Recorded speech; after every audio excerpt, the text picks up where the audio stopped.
Okay, Year 11, I'm going to go over the solutions for the assessment that was set on January the 12th. With question 1, you've got a fair 6-sided dice and you've got a fair coin. So the options would be head 1, head 2, head 3, head 4, head 5, head and 6, tail with 1, tail with 2, T3, T4, T5 and tail with 6. So how many possible outcomes are there? Is definitely 12. Probability of getting a 4 on the dice and a tail on the coin is just your T4 option, which is 1 out of 12. There's only one of those out of the possible options. And for part C, the probability of getting a multiple of 3 on the dice and a head on the 6, we're looking at the H3 and the H6. There aren't any more in there because you've got to be looking at the head. So that's 2 out of 12. If we divide by 2, we get 1 out of 6. Okay? For question 2a, you've got to work out the missing values. So for this box here, it's when x is minus 1. So y is 2 lots of minus 1 squared, minus 5 times minus 1, minus 1. So y is minus 1 squared is 1, so that's 2, plus 5 minus 1, because you've got your minus and your minus, that makes it positive 5. 7 minus 1 is 6, so that value there is definitely 6. But this box here, y is 2 lots of 2 squared, minus 5 times 2, minus 1. 2 squared is 4, times 2 is 8.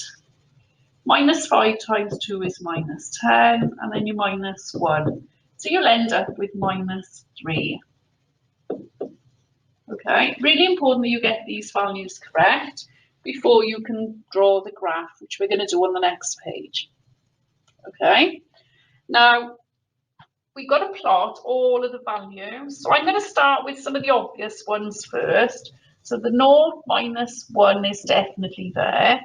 1 minus 4, 1, 2, 3, 4. 2 minus 3, 1, 2, 3. 3, 2, which is there.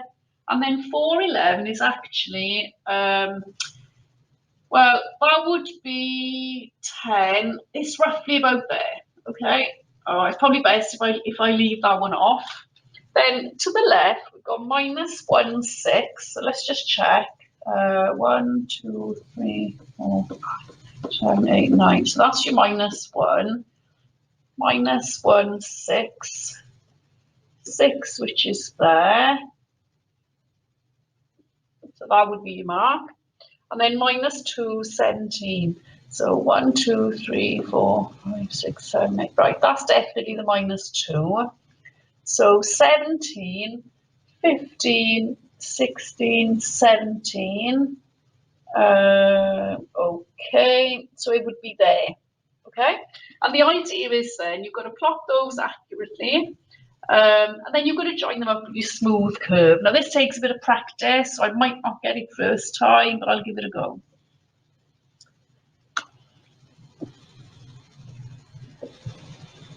Right, not the best, doing it on the screen, and then it would end up about there.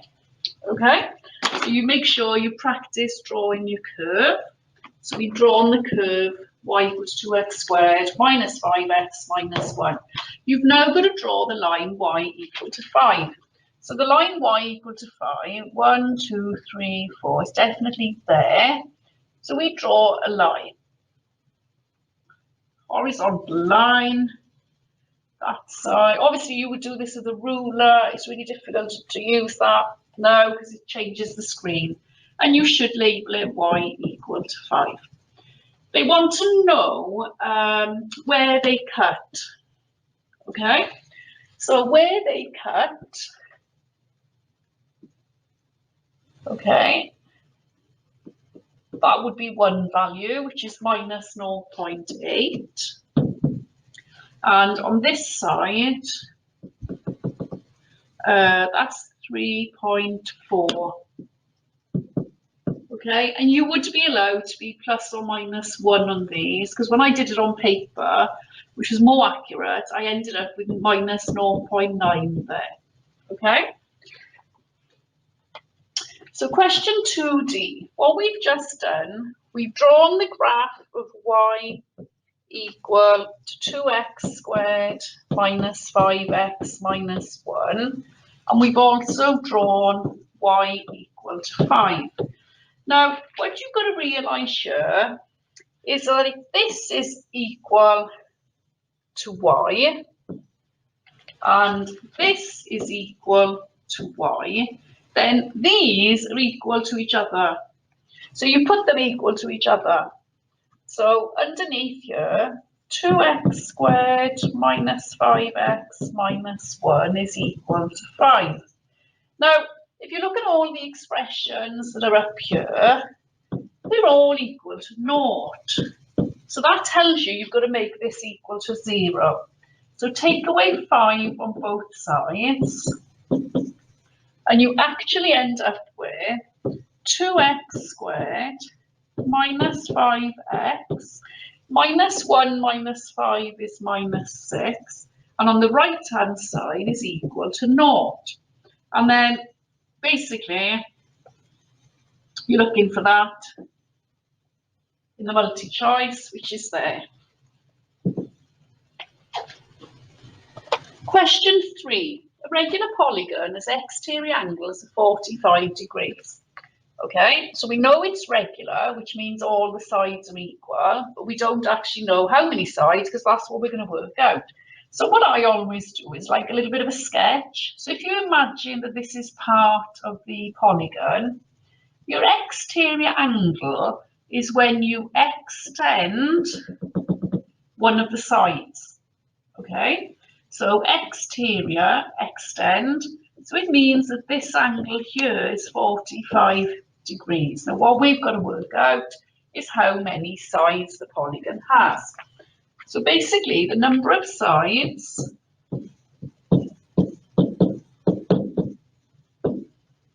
equals 360 degrees divided by the exterior angle. So 360, on this occasion, we're dividing by 45 degrees, which is 8. So basically our shape is a regular octagon.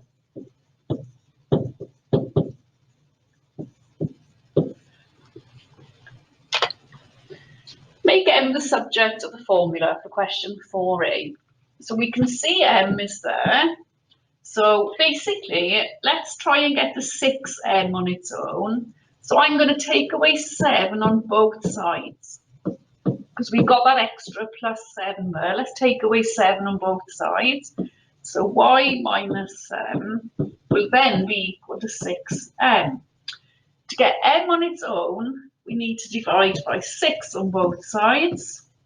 And the reason we can do that is because that will cancel out and we're left with m on its own.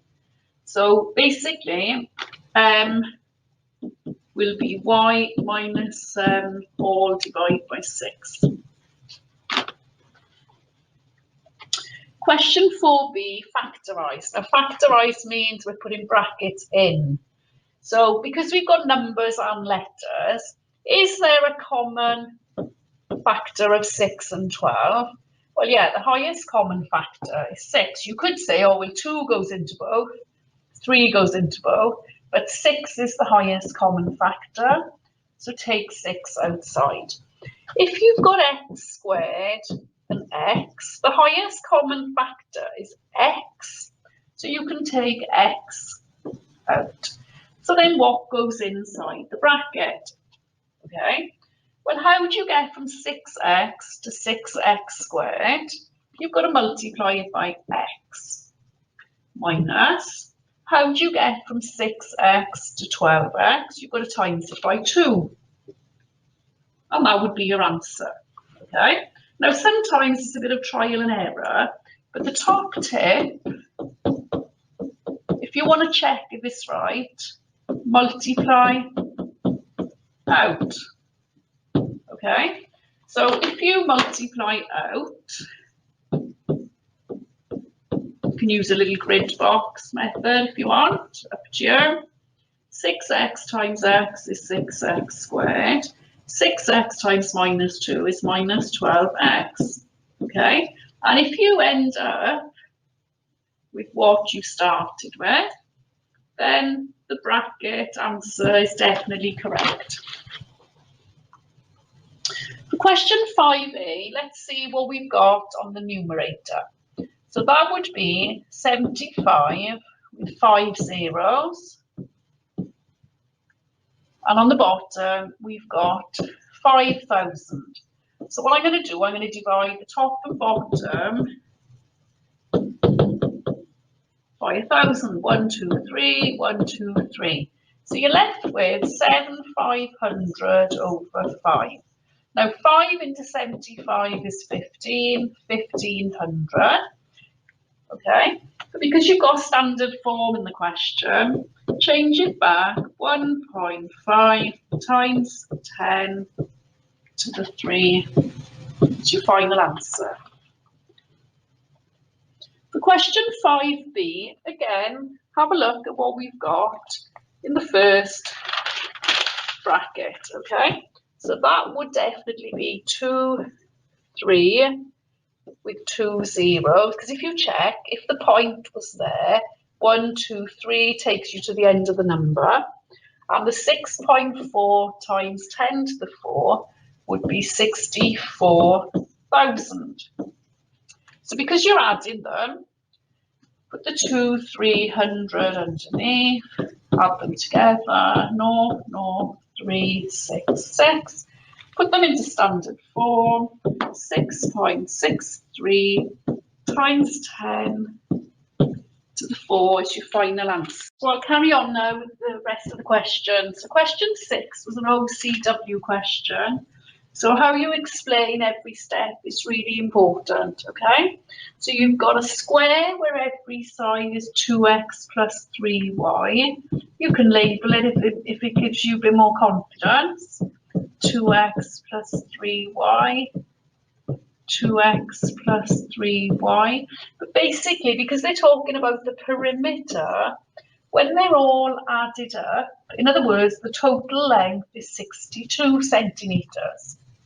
For the next picture, the octagon, every side is x plus 2y. So again, you can label it if you want to.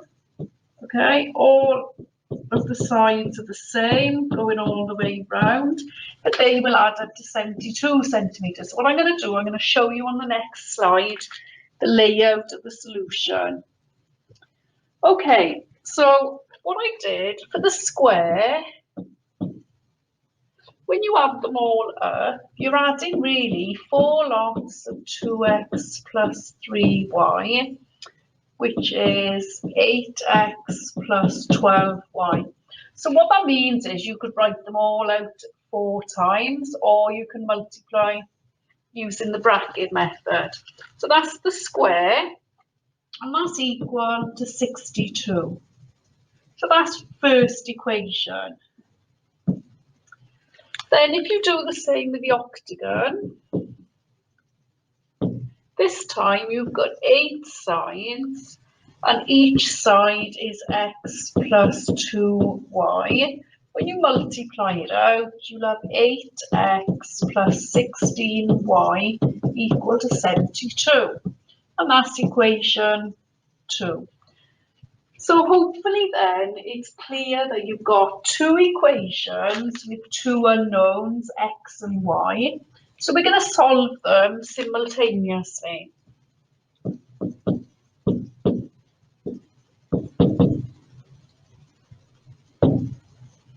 Okay, now because the 12y is less than the 16y, I'm just going to write that equation underneath. So 8x plus 12y is 62. So that's now equation 1 and that's equation 2.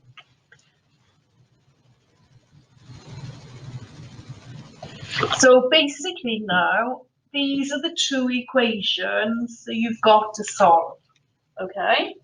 So if you remember the rules of simultaneous equations, you're looking at coefficients which are the same. Now I can see if I've got 8x there, and more importantly, that same sign, okay? They're both positives, but the positive isn't usually written at the front. So what we're going to do, because they're the same sign, subtract. So we're going to take the bottom one away from the first, okay? So this is why we do it, because they cancel out, okay? So you don't have to worry about that, they cancel out. Plus 16y, take away plus 12y is 4y. And then that's equal to 72, take away 62, which is 10. And from that, if you divide by 4 on each side, okay, y will be 2.5. Okay, so what I did there was divide both sides by 4 to get the value of y. Now, once you've found the value of y, you've got to find the other unknown, which is x. Now, at this point, you can put it into either equation 1 or 2. I'm going to put it into equation 1. Substitute in equation 1. So you've got 8x plus 12y equal to 62. So 8x plus 12 times y, which is 2.5, equals 62. So if you work out what you can, 8x plus 30 is 62. Just going to go up here. So 8x, if we take away 30 on both sides, 8x is 32. And again, to find x on its own, divide by 8. So x is 4. So in the context of the question, x is 4 centimeters and y is 2.5 centimeters. Okay, question 7 is a probability question. Well, because it tells you probability in the question and you can see a tree diagram. Okay, now the probability that he travels through Ryder and stops for a break is 0.42. So the fact that you know he stops in Ryder is 0.7, what you have to do is 0.42 divide by 0.7, which is 0.6. And they'll always give you numbers that divide nicely on a question like this. And 7 6s are 42. Okay, so the answer is 0.6. So that means that that's 0.6 in there. So that's your starting point. Okay. The other thing you need to realise with your tree diagram, every section where there are branches add up to 1. So on this section here, that must be 0.3. On this section here, if that's 0.6, that must be 0.4. And for the same reason, that's 0.6 and that's 0.4 there. Okay, so getting the tree diagram correct is going to help you then to answer this last question. Calculate the probability that Alwyn travels through Hereford but does not stop for a break. Okay, so in terms of your diagram, the route that you want, okay, he travels through Hereford, so it's this part, but does not stop for a break, which is this part here. So the answer for the last part is going to be the 0.3 times 0.4, which is 0.12. Okay, and just for a non-calculator method, just remember 0.3 is 3/10, 0.4 is 4/10. When you multiply, you get 12 over 100, and 12 divided by 100 is definitely 0.12. Because what a lot of people do is they write down an answer of 1.2, which is definitely wrong.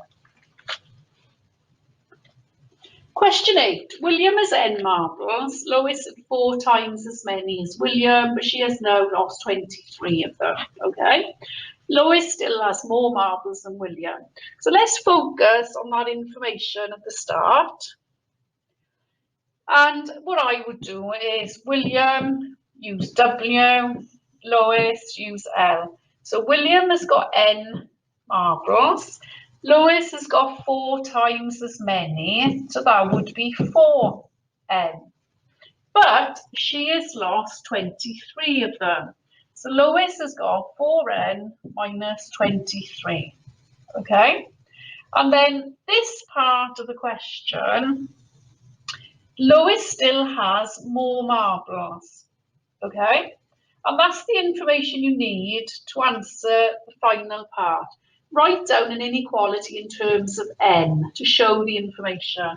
Well, if Lois still has got more, okay, so Lois has more than William, which means that 4n minus 23 is bigger than n.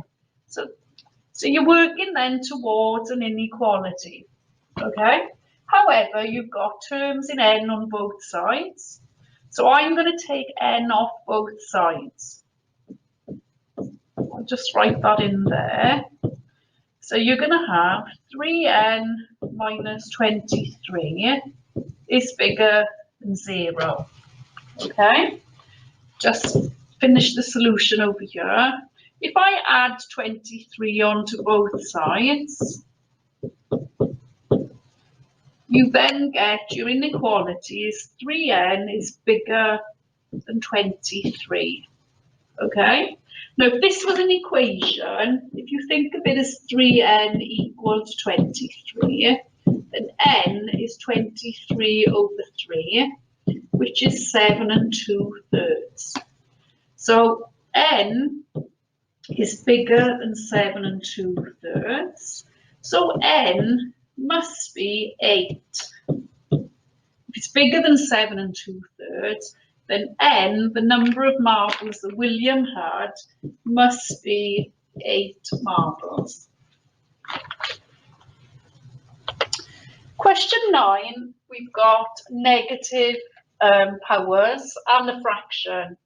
So where you see the negative, it's definitely 1 over. So it's 1 over 9 to the half, because whatever is left will be in the denominator. So that's the same as the square root of 9, which is 1/3, which is your option there. For this one, you've got 2/3 as the power. So what you need to do, you need to realise that that's the same as 8 to the 1/3 squared. Because 8 to the 1/3 is the cube root of 8 squared. The cube root of 8 is 2, so it's 2 squared, which is 4, and again, that's one of the options. Question 10. The radius of a hemisphere and the radius of a cylinder are equal. The hemisphere and cylinder have equal volumes. Calculate the ratio of the height of the cylinder to the radius of the cylinder. So what I did was I tried to draw a little diagram for each one. So for the hemisphere, where your radius is there, and then for your cylinder, your radius is there. Okay, So if the volume of a sphere is 4/3 pi r cubed, then a hemisphere is going to be half of that, which will be 2/3 pi r cubed. For the cylinder, the volume is pi r squared h. So those are two important formulas that we need, okay? So if they want you to calculate the ratio of the height of the cylinder to the radius of the cylinder, you're comparing the two different volumes. So let's write it out again. 2/3 pi r cubed to pi r squared h. Now, to get anywhere with this, I think you need to realise that you can cancel things out on both sides because you're trying to reduce it so that you're left with fewer letters. Okay? So I'm going to cross off the pi on both sides. And I'm going to cross off, I'll write that here. So pi, we've taken off on both sides. And I'm also going to divide by r squared. So if I do that, I'm left with 2/3 of r compared with h. You've got rid of r squared on both sides, and you're left with this. If you think about what this means, 2/3 of the radius is equal to the height. So that in itself is a little bit of a ratio. I can rearrange it further by multiplying by 3. 2r compares with 3h, okay? Or 1r compares with 1.5h. So what does that really mean? Well, 1.5 times the height would be the radius, okay?